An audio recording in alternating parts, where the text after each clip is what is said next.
ಎಲ್ಲ SSLC ವಿದ್ಯಾರ್ಥಿಗಳಿಗೆ ಸ್ವಾಗತವನ್ನು ಕೋರ್ತಾ ಇದ್ದೀನಿ. ಇವತ್ತಿನ ದಿವಸ ಅಭ್ಯಾಸ 1.3ರಲ್ಲಿ ಎರಡನೇ ಪ್ರಶ್ನೆ, ಇವುಗಳ ಮೊತ್ತ ಕಂಡುಹಿಡಿಯಿರಿ. ಅದರಲ್ಲಿ ಮೊದಲನೇದು ಯಾವುದಪ್ಪ ಅಂತಂದರೆ 7 ಪ್ಲಸ್ 10 ಪೂರ್ಣಾಂಕ 1/2 ಪ್ಲಸ್ 14 ಪ್ಲಸ್ ಮುಂದುವರಿಯುವುದು ಕೊನೆಯ ಪದ 84. ಇವುಗಳ ಮೊತ್ತ ಕಂಡುಹಿಡಿಯಿರಿ ಅಂತ ಪ್ರಶ್ನೆ ಮಾಡಿದ್ದಾರೆ. ಹಾಗಾಗಿ ಮೊತ್ತವನ್ನು ನಾವು ಇಲ್ಲಿ ಕಂಡುಹಿಡಿಯೋಣ. ಇಲ್ಲಿ ಮೊದಲಿಗೆ ನಾವು ಎ ಬೆಲೆ, ಡಿ ಬೆಲೆ ಮತ್ತು ಕೊನೆಯ ಪದ ಎನ್ ಅದನ್ನು ಕೊಟ್ಟಿದ್ದಾರೆ. ಎನ್ ಅನ್ನು ಕಂಡುಹಿಡಿಯಬೇಕು.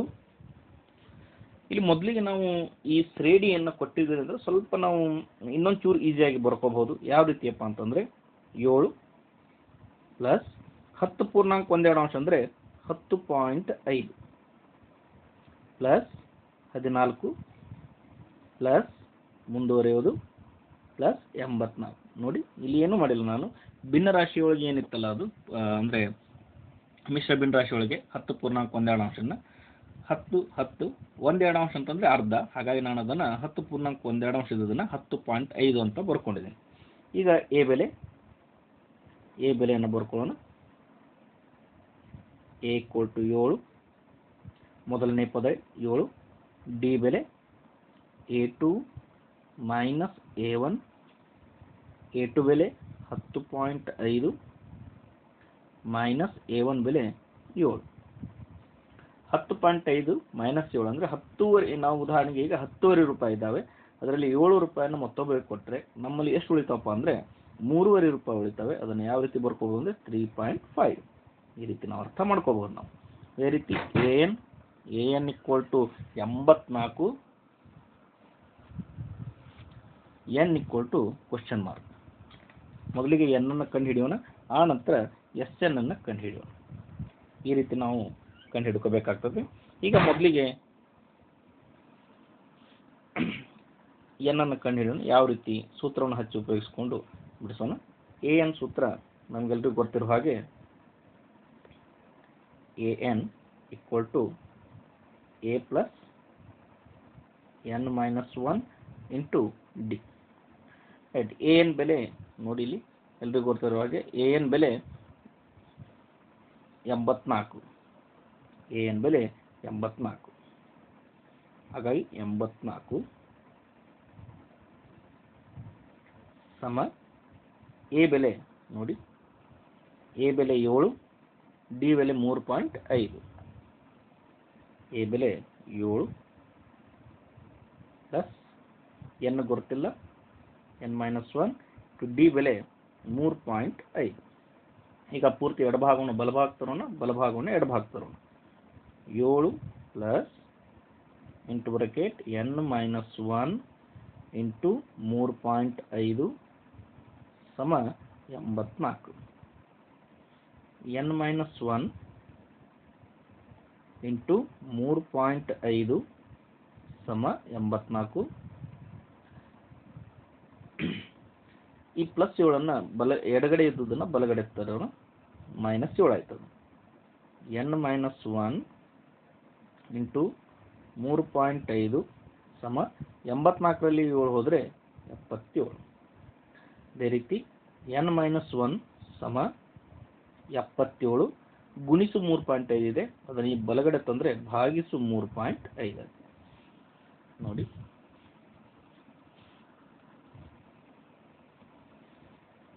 N-1 ಸಮ 77 ಡಿವೈಡೆಡ್ ಬೈ 3.5. ಈಗ ನಾವು 3.5 ದಶಮಾಂಶ ಸಂಖ್ಯೆ ಇರುವುದನ್ನು ನಾವು ಪೂರ್ಣಾಂಕಕ್ಕೆ ಪರಿವರ್ತನೆ ಮಾಡ್ಕೊಳ್ಳೋಣ. ಯಾವ ರೀತಿ ಪರಿವರ್ತನೆ ಮಾಡ್ಕೋಬೇಕು ಅನ್ನೋದನ್ನು ಸ್ವಲ್ಪ ನೋಡಿ. ಇಲ್ಲಿ ಮೊದಲು 77 ಡಿವೈಡೆಡ್ ಬೈ 3.5 ಇದನ್ನು 35 ಮಾಡ್ಕೊಂಡ್ಬಿಡೋಣ. ಇಲ್ಲಿ ನಾವು ಒಂದು ನೆನಪಿಟ್ಟುಕೊಳ್ಳುವಂಥ ಅಂಶ ಏನಪ್ಪ ಅಂತಂದರೆ, ಈ ಅಂಶ ಮತ್ತು ಛೇದದೊಳಗೆ ಯಾವ ಅಂಶವನ್ನು ಅಥವಾ ಛೇದವನ್ನು ನಾವು ದಶಮಾಂಶದನ್ನು ಪೂರ್ಣಾಂಕ ಮಾಡ್ಕೋಬೇಕು ಅಂತ ಅನ್ನೋದನ್ನು ತಿಳ್ಕೋಬೇಕು ಫಸ್ಟ್. ಈಗ ಈ ಲೆಕ್ಕದಲ್ಲಿ ಛೇದದೊಳಗೆ ನಾವು ಪಾಯಿಂಟ್ನೊಳಗಿದೆ, ಅದನ್ನು ನಾನು ಪೂರ್ಣಾಂಕಕ್ಕೆ ಪರಿವರ್ತನೆ ಮಾಡಬೇಕು. ಹಾಗಾದರೆ ನಮ್ಮ ಮುಂದಿನ ಕೆಲಸ ಎಲ್ಲಿ ಕೆಲಸ ಮಾಡಬೇಕಪ್ಪ ಅಂತಂದರೆ, ಅಥವಾ ಎಲ್ಲಿ ಅಡ್ಜಸ್ಟ್ಮೆಂಟ್ ಮಾಡ್ಕೋಬೇಕಪ್ಪ ಅಂದರೆ ಅಂಶದೊಳಗೆ ಮಾಡ್ಕೋಬೇಕು. ನೋಡಿ, ಇಲ್ಲಿ ನಾನು ಹೇಳೋದನ್ನು ಅರ್ಥ ಮಾಡ್ಕೊಳ್ಳಿ. ಛೇದದೊಳಗೆ ದಶಮಾಂಶ ಸ್ಥಾನವನ್ನು ತೆಗಿಬೇಕಂದ್ರೆ ಅಂಶದಲ್ಲಿ ನಾವು ಅಡ್ಜಸ್ಟ್ಮೆಂಟ್ ಮಾಡ್ಕೋಬೇಕು. ಅದೇ ರೀತಿ ಅಂಶದೊಳಗೆ ಏನಾದರೂ ಪಾಯಿಂಟನ್ನು ತೆಗಿಬೇಕು ಅಂತ ಅಂದ್ಕೊಂಡ್ರೆ ಛೇದದಲ್ಲಿ ಅಡ್ಜಸ್ಟ್ಮೆಂಟನ್ನು ಮಾಡ್ಕೋಬೇಕು. ಹಾಗಾದರೆ ಏನು ಅಡ್ಜಸ್ಟ್ಮೆಂಟ್ ಅಪ್ಪ ಅಂತಂದರೆ ಬಲಗಡೆಯಿಂದ ಎಷ್ಟು ಸ್ಥಾನ ಬಿಟ್ಟು ಪಾಯಿಂಟ್ ಕೊಟ್ಟಿದ್ದಾರೆ ನೋಡ್ಕೋಬೇಕು. ಬಲಗಡೆಯಿಂದ ಅಂದರೆ 5 ಈ ಕಡೆ ಅಂದರೆ 1 ಸ್ಥಾನ ಬಿಟ್ಟು ಪಾಯಿಂಟ್ ಕೊಟ್ಟಿದ್ದಾರೆ, ಹಾಗಾಗಿ 10 ಗುಣಿಸ್ಕೋಬೇಕು. ನೋಡಿ 1 0 ಬರೋ ಹಾಗೆ. ಅದೇ ರೀತಿ 2 ಸ್ಥಾನ ಬಿಟ್ಟು ಪಾಯಿಂಟ್ ಕೊಟ್ಟಿದ್ರೆ 100ರಿಂದ, 3 ಸ್ಥಾನ ಬಿಟ್ಟು ಪಾಯಿಂಟ್ ಕೊಟ್ಟಿದ್ರೆ 1000ದಿಂದ ಗುಣಿಸ್ಕೋಬೇಕು. ಹಾಗಾದ್ರೆ ಎಲ್ಲಿ ಗುಣಿಸ್ಕೋಬೇಕಂದ್ರೆ ನೋಡಿ ಇಲ್ಲಿ 3.5 ಛೇದದೊಳಗೈತಿ, ಹಾಗಾದ್ರೆ ನಾ ಅಡ್ಜಸ್ಟ್ಮೆಂಟ್ ಎಲ್ಲಿ ಮಾಡ್ಕೊಳ್ಬೇಕು? ಅಂಶದಲ್ಲಿ ಮಾಡ್ಕೊಳ್ಬೇಕು. ನೋಡಿ ಅಂಶದಲ್ಲಿ 10 ಗುಣಿಸ್ಕೊಂಡ್ಬಿಡ್ತೀನಿ. ನೋಡಿ ಈ ರೀತಿ n-1 ಸಮ 77 10 770 ಡಿವೈಡೆಡ್ ಬೈ 35. ನೋಡಿ 7 ಹೋಗುತ್ತೆ, 7 5 35, 7 1 7, 7 1 7, 0ಗೆ 0.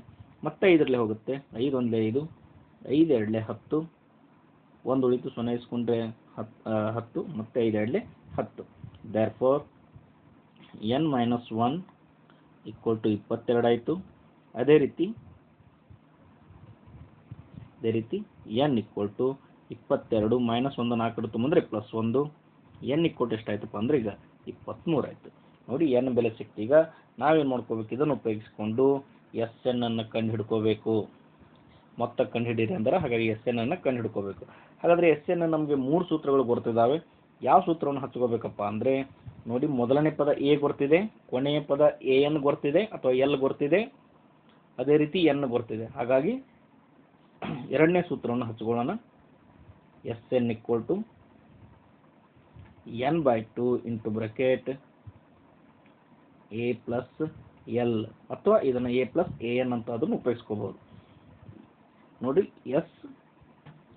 n ಬೆಲೆ ಎಷ್ಟಿದೆಪ್ಪ ಅಂತಂದರೆ ನೋಡ್ಕೊಳ್ಳಿ, n ಬೆಲೆ 23.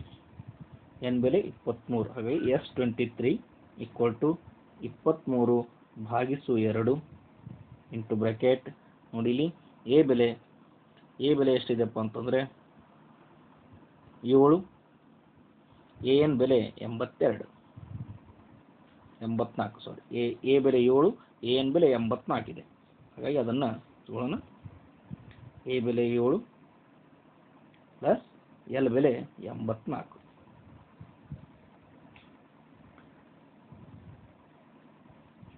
ಭಾಗಿಸು 2 ಅದನ್ನು ಹಾಗೆ ಇಟ್ಕೊಳ್ಳೋಣ, ಯಾಕಂದರೆ ಭಾಗ ಹೋಗೋದಲ್ಲ ಪೂರ್ಣವಾಗಿ. ಗುಣಿಸು 84ಕ್ಕೆ 7 ಕೂಡಿಸಿದರೆ 91.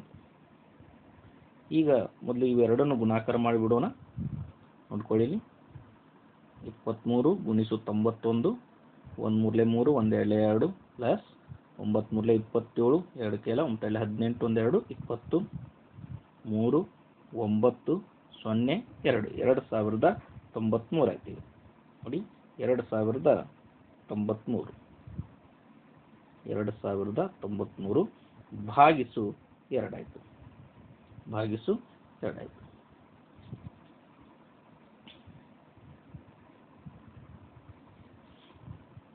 ನೋಡಿಲಿ S23 ಸಮ ಇಲ್ಲಿ ಭಾಗ ಹೊಡೆದ್ಬಿಡೋಣ. 2 1 2, 2 1 2, 0 0ಗೆ 0, 2 4 8, 1 ಉಳಿತು 3 ಉಳಿಸ್ಕೊಂಡ್ರೆ 13 ಆಯಿತು.